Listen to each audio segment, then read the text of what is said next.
So GSM is Genitourinary Symptoms of Menopause. In the past, we referred to that as vaginal atrophy. However, the terminology changed because there are so many other symptoms that can be associated with GSM. It is not just vaginal atrophy. Why does vaginal atrophy occur in women in menopause? It's because of the lack of estrogen.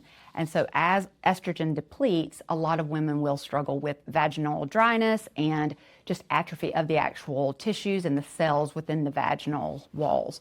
But there are also symptoms like urinary concerns. A lot of women will have increased urinary tract infections. A lot of women will have pain with intercourse, dyspareunia, as we call it.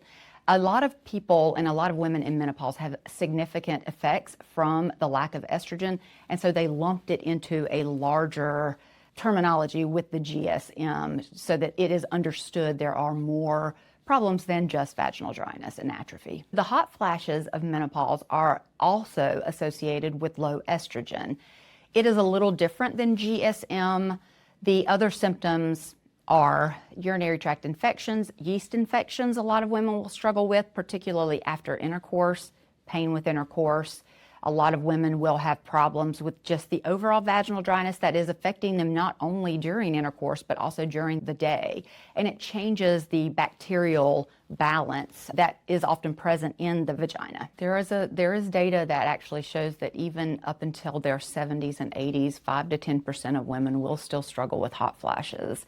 It is not something that is often even experienced with a lot of women early in menopause, but that does not mean that they have escaped the hot flashes or the night sweats of menopause. If left untreated when a woman is struggling with GSM and with the symptoms of GSM, a lot of that is just that they are chasing different infections, urinary tract infections, they're on different antibiotics. At that point, then they start having problems with the rest of the flora of the gut, and so you can get gut imbalances. We can have a lot of concerns with some of the biomarkers, with inflammatory markers, and they also a lot of times will have a decrease in really just the relationships and the positive benefits of the relationships that they have, especially with their romantic partners, because they are not engaging in intercourse or in that intimacy because of being uncomfortable or because of the infections that may result as the secondary component of having intercourse. So some of the treatments that women can try, whether they are in perimenopause or in menopause,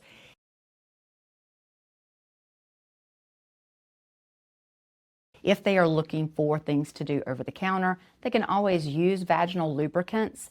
A lot of times, too, there are components to just maintaining vaginal health and wellness. Certainly, they would want to be followed up to make sure there is not an active infection or they don't have a yeast infection, urinary tract infection, but there are some remedies that they can use over the counter. It is not going to overall fix or benefit where they're actually having the vaginal atrophy, although it can address some of those symptoms. Through our clinic, through Aqua Vitae, or through a hormone management clinic, a lot of times we are going to use estrogen replacement in order to try to address some of those symptoms that are seen with GSM.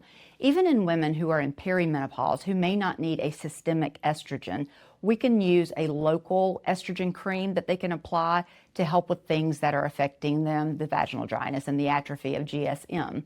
When women are in menopause or when they need systemic estrogen replacement, there are multiple different ways to replace estrogen, including creams, pellets. There is an oral estradiol that some women benefit by using, but there are a lot of different ways to replace those hormones. So DIM is a supplement when we are talking about things that women can do over the counter that can be very beneficial for GSM or for women who are perimenopausal. DIM is one of those supplements that can be perfect. DIM is made of cruciferous vegetables. It actually helps balance our estrogen. I always joke and say I never realized that our estrogen had so much in common with broccoli. But what it does is it's not going to give women estrogen, it's not going to take it away, but it helps balance. We have 3 different estrogens. I call it good, bad, and new. And so what it does is it helps elevate our good estrogen, the one that's very heart protective and liver protective, that helps with our bone density. It brings down the bad estrogen where women will feel moody, irritable, breast tenderness, things like that. There is also some data with DIM that shows that DIM can actually help decrease breast and uterine cancer risk. And a lot of it is just because of the way that it helps to regulate those estrogen levels. I even recommend it for my daughter. She's 22 years old. So it's a supplement that women can use even when they are very young, and it can be beneficial to help them as well. It's prophylactically for the cancer benefits, but also it can help with young ladies, young women who are experiencing really painful or really heavy periods. That is oftentimes something that is coming from just this estrogen excess or the bad estrogen. And so it just helps to balance that, and it oftentimes can help with a lot of those symptoms that younger women will experience.